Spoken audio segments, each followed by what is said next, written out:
Okay, well, we'll kind of wrap up what we did from last week and things like that. So, we all know what happened in the situation when Moses came back down the mountain for the first time.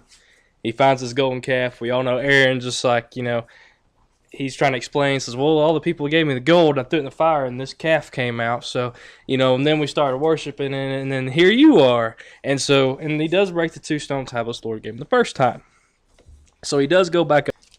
All these things. He tells them a little bit more things that they need to be aware of and do. The Sabbath, offerings of tabernacle, articles of tabernacle, things like that. And then also, when he's coming back down, his face is shining because he's been exposed to the glory of God. So his face is going to be shining. So when he's done speaking, they put a veil over it to kind of, not blind people. So I always thought, too, it'd be interesting at night. You use your face as a flashlight and look around what you need to do and then go back to what you're doing. But that's beyond the point. He's went back up, got 2 other new tablets, or he's about to go back up. But at the same time, this is when he comes back down this next time. This time they're starting to build all these things from the tabernacle to the articles in the tabernacle, whether it be furniture, the incense, the lamps, things like that. And then he's also called, when God told the ones by name, they called them by name, said, hey, look, so-and-so, the Lord's giving you the wisdom and knowledge. And you're to teach other people, not just keep it to yourself, teach it to other people to be able to do these things as well. And also, he's like, okay, we also need people willing to offer. And the people were willing to offer, the Lord required, and they actually was getting more than what they needed, and they had to stop and say, hey, we're getting more than what we need. You got to stop. And then they're like, okay, stop. Does anybody have questions? All right, we'll continue on in chapter 36, verse 8. And we'll continue from there. It says, this is when they're building the tabernacle. It says, and all the gifted artisans among them who worked on linen in the blue, purple, and scarlet thread, with artistic designs of cherub, they made them. The length of each curtain was 28 cubits, and the width of each curtain 4 cubits. And the curtains were all the same size. And he coupled 5 curtains to one another, and the other 5 curtains he coupled to one another. He made loops of blue yarn on the edge of the curtain on the selved edge of one set. Likewise he did on the outer edge of the second set. 50 loops he made on one curtain, and 50 loops he made on the edge of the curtain on the end of the second set. The loops held one curtain to another. And he made 50 claps of gold coupled at the curtains to one another with the claps that it might be one tabernacle. So here he's got all these curtains, and they're able to couple together and to actually, make the tent tabernacle that they're making. And he made the curtains of goat's hair. For a tent over the tabernacle, he made 11 curtains. The length of each curtain was 30 cubits, and the width of the curtains were the same size. So, the length of each curtain was 30 cubits, and the width of each curtain was 4 cubits. So the 11 cubits were the same size. And 5 curtains by themselves, and 6 curtains by themselves. And he made 50 loops on the edge of the curtain in the outermost on one set, and 50 loops he made on the edge of the curtain of the second set. He also made 50 bronze claps to couple the tent together, that it might be one. Then he made the covering for the tent of ram skins dyed hair. So it's interesting he used different fur hair, because I guess it depends on the hardiness of it, because some hair may last longer than others, or may hold up to the weather better. Yes, okay. And he made the covering tent ram skins dyed red.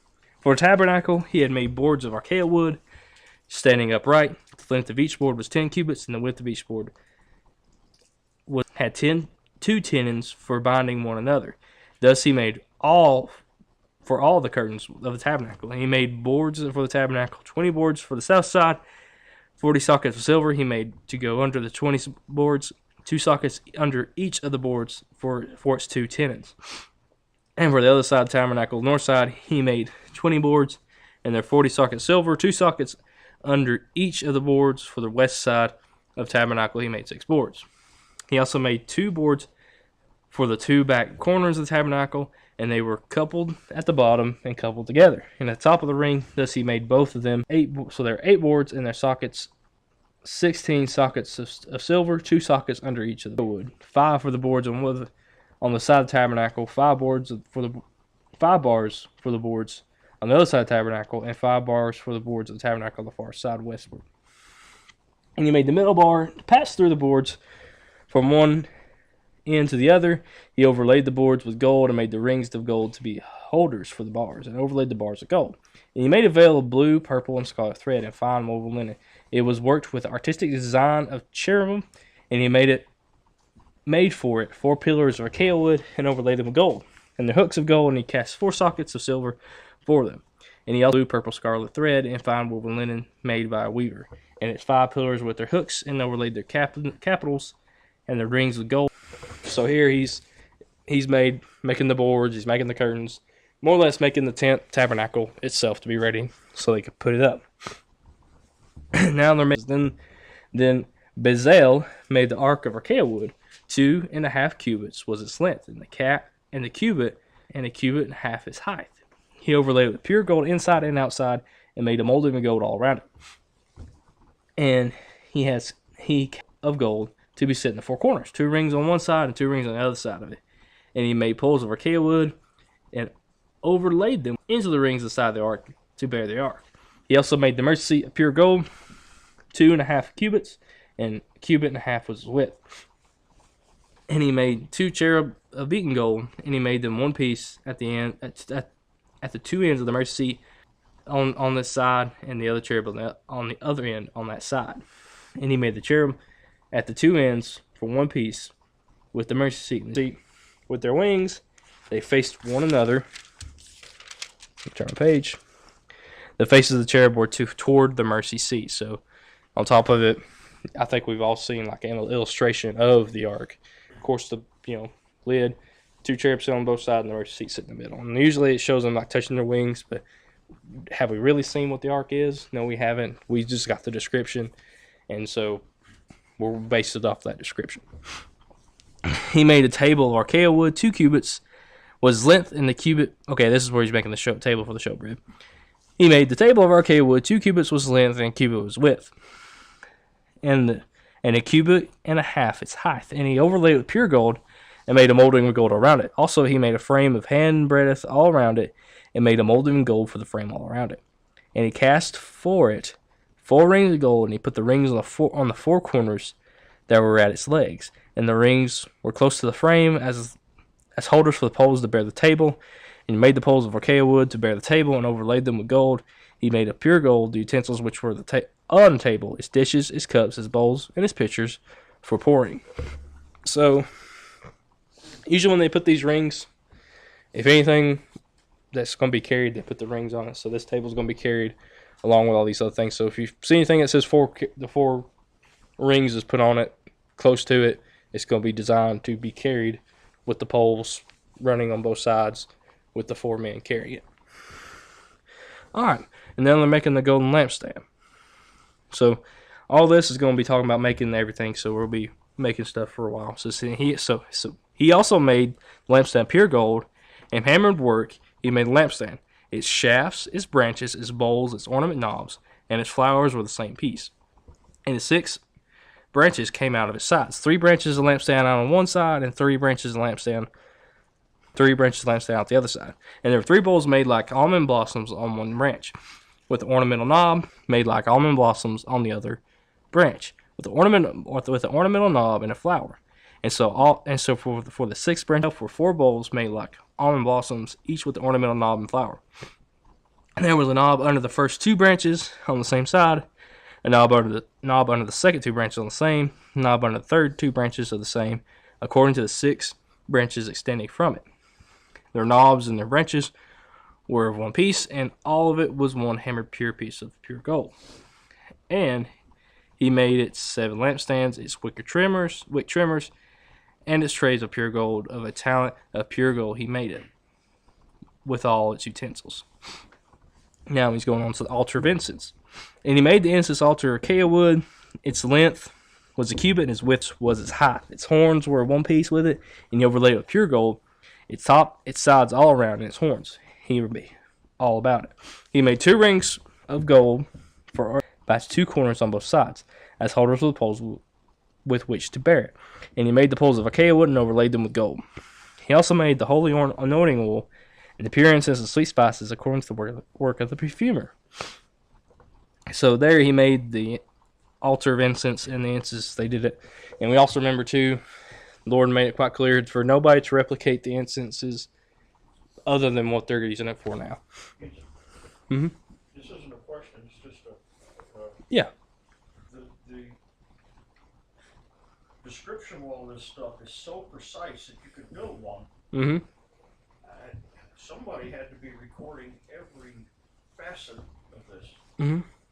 Because there's nothing in here that just says it was square, or, it's very, very explicit what they look like. Mm-hmm. Dimensions, it's amazing. Yeah. And to me, the fact that the people that came out of Egypt, mm-hmm. they had to bring the gold, the silver, Mm-hmm. the everything, to build a tabernacle. To me, that's an awesome task. Yeah. And the thing is, it was those that were willing, and they were actually getting more than what they needed there at the last too, and they had to stop and say, "Hey, stop bringing stuff in. We got way more than what we need." So,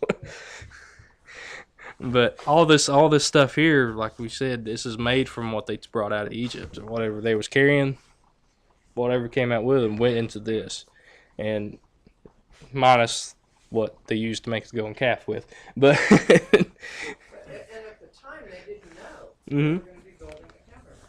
No. They had everything that they needed, Mm-hmm. and the Lord saw to that. Well, he had a plan from the very start, and he made it quite clear, hey, I'm going to bring you out of this, you're going to bring you into this, but the thing is, Egypt is going to pay the cost because they won't let you go. I want to make them let you go, but at the same time, you're going to take. So yes, I mean, they got a lot, and it's like you said, it's very descriptive. I mean, he made it quite clear how he wanted it, and not only that he recorded it once, he recorded it twice to be exact, because we read through a lot of this earlier, and now we're reading through it again. So I think he's made it quite clear that this is how it was, this is how they made it, and this is they followed. Well, God had preparations made. Mm-hmm. He had all the raw materials.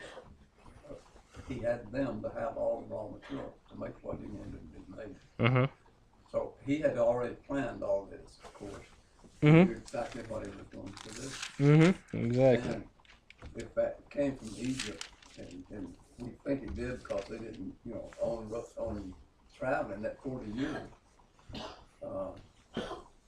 they traveled a lot. But there was times whenever they would stay put for like a year at a time. Mm-hmm. But God just had a wonderful plan to get what he needed when he needed it, and get it done. Now, when he picked these guys like to make the ark, he gave them all the wisdom, knowledge, and the skill that they need. Sometimes we wonder how they got those skills. They got them from God. That's what they got. And he even told them to teach those skills as well. He didn't say just, hey, keep it to you. So he gave them a knowledge. They knew how to teach. And so that way, they're not the only ones building it all either. So, I mean, yes, they got all these things from God. And if you think about it too, all this material they had, they didn't, all of those 20 years and older was wiped out. Mm-hmm. All the new generation Mm-hmm. that came through. Mm-hmm. Amen. Exactly. So all this new generation will be partaking in a lot of this. The only thing they didn't write down is how long it took them. I would just love to know with all that intricate, how long did that take? If they had a whole bunch of people say, hey, teach me about this, they may have gotten it done pretty quick. But if it's just, let's say, just a few of them that you're willing to teach, it may take them a while to do it. I mean, If you look backward, God said he gave them the talents that they needed. Mm-hmm. He gave that on some. yeah. Then he said, okay, Bezalel, this is what you're going to do. He didn't just hang him out there. No. He had all the skills Mm-hmm. he needed because God gave him to him. Yeah, he has all the skills, and he also told him, hey, teach others this as well. And he's going to use him to teach us. Yeah. That's the model that we have today. Mm-hmm. As a person gets more knowledge, Mm-hmm. understanding, they're supposed to not hold Mm-hmm. that for themselves. They're supposed to teach that out. Mm-hmm. And so in the meantime as well, he's probably teaching other people on the side how to do these things. All the time. and that may took a little bit of time as well. So it could have. I mean, like you said, it may have taken a good while to do it, and it may not have taken as long as we thought it could. I mean, it's just it doesn't really give us. I mean, I guess it's irrelevant, but I mean, it didn't. I mean, I imagine it taking a while to do because that's a lot of stuff they have to build. Time, that's no problem for God, you don't have to worry about it. Exactly. It sounds like, I'm taking it, know the weaving and the putting the intricate things in. Hmm. I wonder if no women help do that. I mean, I just always think women are They women. They may. I'm sure women's partaking in it as well. I don't see an issue. I mean, it didn't say particularly who, just who exactly did it, but I'm sure, I mean, men could weave, I know that, but I just thought Could. that's kind of just odd that the women didn't do some of the work. I didn't say exactly. I mean, in terms of who, I mean, we all know the individuals that the Lord gave the skills to, but who they taught it to, we don't know beyond that. So, I mean, I'm sure the women's partaking in it as well. I mean, it didn't say particularly. If you remember, Mhm. what you read last week, Mhm.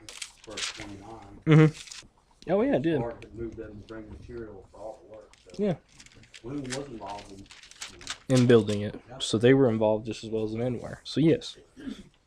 Thank you for the reminder. I appreciate that. We're talking about using ram skin, and what was the other beaver skin? Badger skin or something like that. Alright, was that the skins on the inside of the tabernacle and the wood, they kept talking about bringing wood, so was the wood on the skins? That's a good question. I don't know. I would imagine the skins maybe on the outside to kind of keep, like with the weather elements from rotting everything. Because that's what usually, but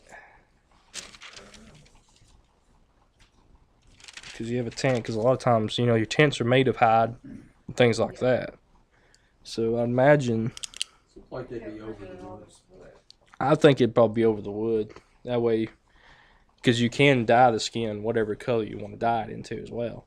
I mean, So- in verse 19 and 36, it said he made a covering for the tent Mm-hmm. of ram skins dyed red and a covering of porpoise skins above. So yeah, it's set above it all. I guess it protects it from the weather if it's when it's set up. That makes sense. Because I mean that's Probably what didn't have pressure trees and lumber thing. exactly they didn't want the lumber to rot. So I mean, or rot as quick. So you want the skin on top of it and the kind of protected skin like your tents things like that. I don't know how long they last, but I imagine they last for a long time. Well, if they use a Especially been porpoise tanned. skin, Yeah, like a dolphin skin, pretty stable. I think so too. So yeah, You knew exactly what to have them do. yeah, exactly. I mean he had it planned out from the very start, and you know just kind of he gives them this description and things like that. Anybody else?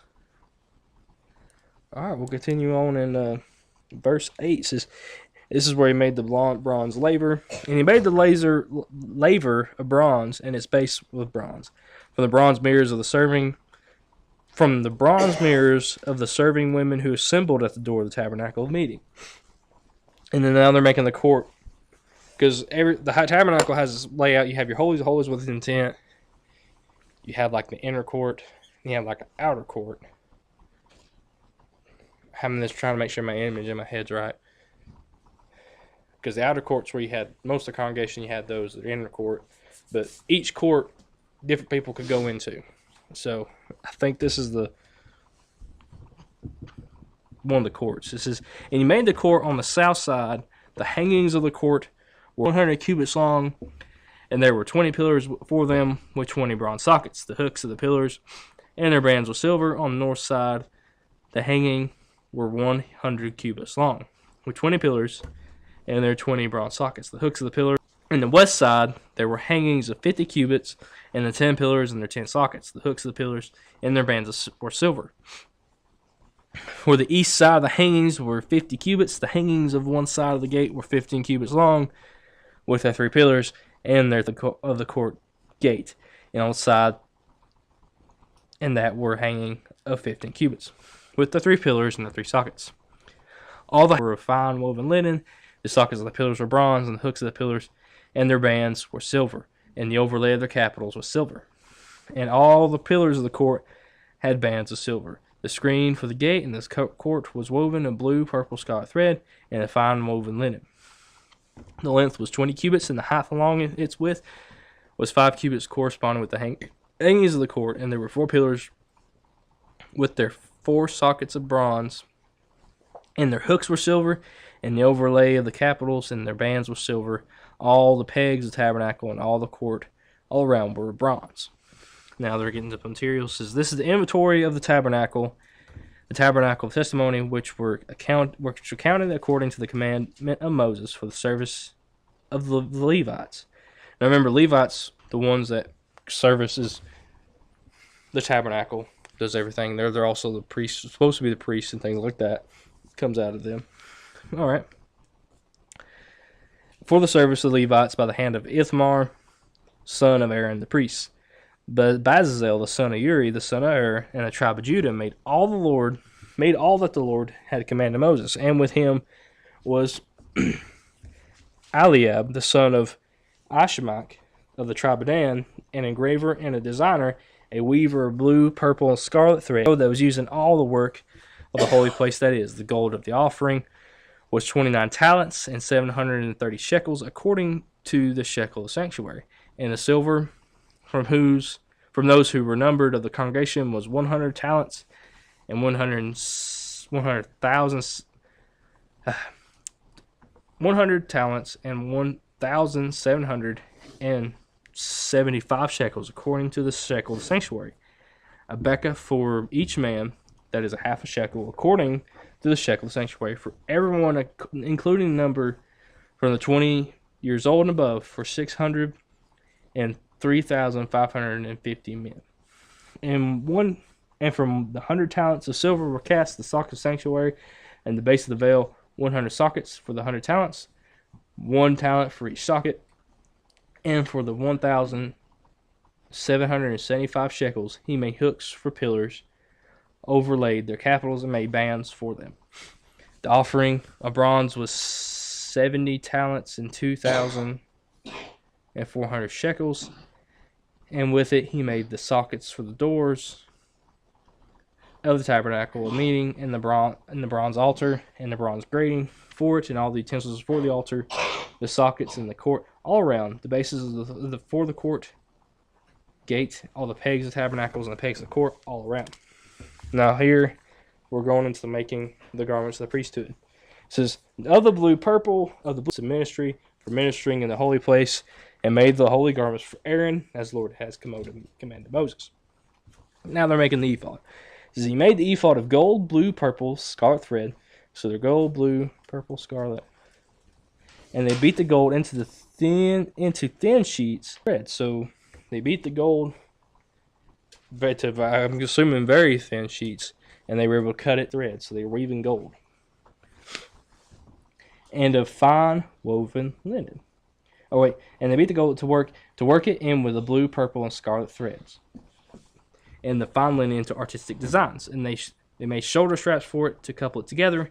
It was coupled together at its 2 edges, and the intricately woven band of his ephod that was on it was of the same workmanship, woven of gold, blue, purple, and scarlet thread, and of fine woven linen, as the Lord had commanded Moses. And they set onyx stones enclosed in settings of gold, and they were engraved as the signets are engraved with the names of the sons of Israel. And he put them on the shoulders of the ephod as memorial stones for the sons of Israel, as the Lord had commanded Moses. Now they're making the breastplate. And they made the breastplate artistically woven like the workmanship of the ephod of blue, purple, scarlet thread, and the fine woven linen. They made the breastplate square by doubling it, and a span was its length, and its span was a width when doubled. And they set it in 4 rows. They set in it 4 rows of stone, a row of sardius, a topaz, and it was the first row. The second row was turquoise, sapphire, diamond. Third row of janus and agate and amethyst. The fourth row beryl, onyx, and jasper. They were enclosed in settings of the gold for their mountings. There were 12 stones according to the name of the sons of Israel, according to their names engraved like a signet, each one with its own name according to the 12 tribes. And they made chains for the breastplates at the end of gold, pure gold. They also made 2 settings of gold and 2 gold rings, and put the 2 rings on the 2 ends of the breastplate, and they put the 2 braided chains of gold in the 2 rings at the end of the breastplate. The 2 ends of the 2 banded chains they fastened in the 2 sets of the ephod in the front, and then made 2 rings of gold and put them on the 2 ends of the was on the inward side of the ephod. They made 2 other gold rings and put them on the 2 shoulder straps underneath, right at the seam above the intricately woven band of the ephod. And they bound the breastplate by means of its rings to the rings of the ephod with blue cords, so that it may be intricate above the intricately woven band of the ephod, and the breastplate would not come loose from the ephod, as the Lord had commanded Moses. And now they're making the other priestly garments. He made the robe of the ephod out of the woven work of all of blue robe, like the opening of a coat in mail, with a woven binding all around the opening, so that it would not tear. Purple and scarlet, and of fine woven linen. They made the bells of pure gold on the hems of the robe, all around between the pomegranates, a bell and a pomegranate, all around in, as the Lord has commanded Moses. They made tunics artistically woven for the fine linen for Aaron and his sons, a turban of fine linen, and trousers of fine woven linen, and a sash of fine woven linen with blue, purple, scarlet thread, made by a weaver, as the Lord had commanded Moses.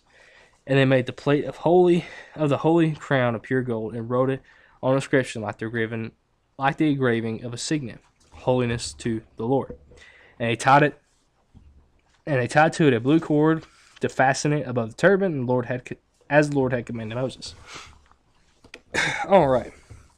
Thus all the work of the tabernacle, the tent of meeting, was finished, and the children of Israel did according to all the Lord had commanded Moses. So they did. And they brought the tabernacle to Moses, and the tent and all its furnishings, its claps, its boards, its bars, its pillars, and its sockets, the covering of ram skins, dyed red, and the veil of the covering, the ark, the veil of the covering, the ark of the testimony with its poles and its mercy seat, the table and all its utensils, the pure gold lampstand with its lamps, the lamps set in order, all its utensils, and the oil for light, the golden altar, the anointing oil, and the sweet incense, and the screen for the tabernacle door.